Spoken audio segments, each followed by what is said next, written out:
राजनीति में आने से पहले प्रदेश के युवा बेरोजगारों की आवाज उठाने वाले बेरोजगार नेता उपेंद्र यादव ने एक बार फिर से मुख्यधारा की राजनीति के साथ साथ प्रदेश की युवा बेरोजगारों की आवाज उठाने का कदम उठाया है।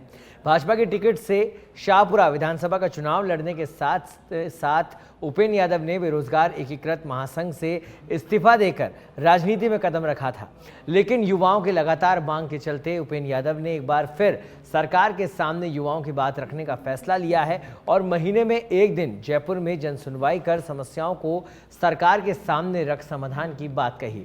हमारे संवाददाता लोकेश ओला ने उपेंद्र यादव से कई मुद्दों को लेकर बातचीत की।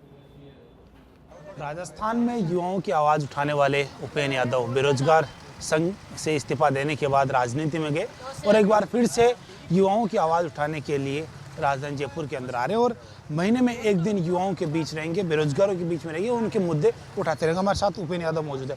उपेंद्र जी, राजनीति के बाद एक बार फिर से अब युवाओं की बेरोजगारों की आवाज़ उठाने के लिए फैसला लिया है। एक दिन, महीने में एक दिन बेरोजगारों के लिए देंगे, किस तरह से उनकी आवाज़ उठाने का काम करोगे? देखो, जैसे मुझे मौका मिलेगा मैं युवाओं की आवाज़ सरकार का मैं हिस्सा हूँ और इस प्लेटफॉर्म पर मैं आवाज़ मजबूत उठाऊंगा। मैं धन्यवाद देना चाहूँगा यशस्वी मुख्यमंत्री जी को, जिन्होंने पेपर लीक को लेकर 80 से ज़्यादा अपराधियों को जेल में डाला है। भारतीय जनता पार्टी की सरकार आने के बाद लगभग दर्जनों प्रतियोगी भर्ती परीक्षाओं के पेपर हो चुके हैं, एक भी पेपर लीक नहीं हुआ। पेपर लीक माफियों में डर है और मुख्यमंत्री जी ने स्पष्ट कह दिया, चाहे कितना ही बड़ा व्यक्ति क्यों ना हो, उसको बख्शा नहीं जाएगा। युवाओं की जो विभिन्न मांग थी शिक्षक भर्ती पैटर्न को लेकर, आज शिक्षा मंत्री से मैंने मुलाकात करके युवाओं की मजबूती से मांग रखी है। इसके अलावा कर्मचारी चयन बोर्ड अध्यक्ष से बात की और जिन भर्ती परीक्षाओं पर आचार संहिता के चलते अटक गए, जिनका परिणाम हो नियुक्ति, तो मैं अभी अभ्यर्थियों के साथ जाकर चुनाव आयोग के अधिकारियों से मुलाकात कर रहा हूँ। यानी कि कुल मिलाकर युवाओं का जिस प्रकार चुनाव में युवाओं ने साथ दिया, भारतीय जनता पार्टी पूर्ण बहुमत से सरकार बनी और युवाओं की आवाज़ मैंने वादा किया था कि चाहे मैं राजनीति में रहूं और चाहे मैं राजस्थान बेरोजगार एकीकृत महासंघ में था, तो युवाओं की आवाज़ उठाने का जो वादा किया था, तो मैं वो वादा निभाता रहूँगा। सरकार के माध्यम से युवाओं की बात मैं सरकार तक पहुँचाता रहूँगा और उनको हल कराने के लिए मैं प्रयास करता रहूँगा। पिछले करीब 10 सालों से आप पहले बीजेपी सरकार रही, उस दौरान भी संघर्ष किया, सरकार के खिलाफ रहे, कांग्रेस के दौरान सरकार के खिलाफ रहे और भाजपा ने ही आपको राजनीति में आने का मौका दिया, यानी कि आपको टिकट देकर विधानसभा चुनाव लड़वाया।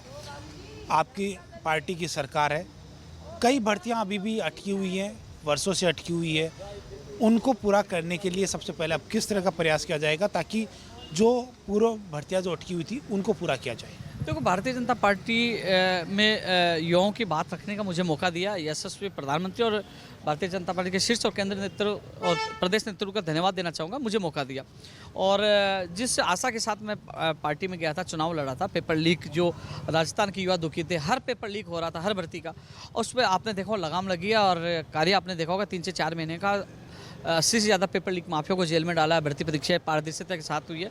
तो मेरा निर्णय सही था पार्टी में जाकर और अब पार्टी के माध्यम से युवाओं की मैं आवाज़ उठाता रहूँगा। जो भी युवाओं के मुझे आज उनके ज्ञापन मिले, इनकी जो समस्या मुझे मिली है, उनको मैं डायरेक्ट मुख्यमंत्री जी के सामने भी रखूँगा, मंत्रियों के सामने रखूँगा, अधिकारियों के सामने रखूँगा।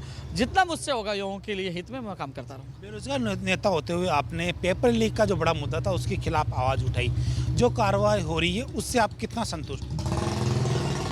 मैं नहीं, युवा भी संतुष्ट है। किसी भी युवा को आप पूछ सकते हो। रोज़ युवा जब एग्ज़ाम देना जाता था तो ये या तो परीक्षा सेंटर पे पूछा पेपर लीक, एग्ज़ाम दे दिया, अगर पूछा तो पेपर लीक, बहुत दुखी थे।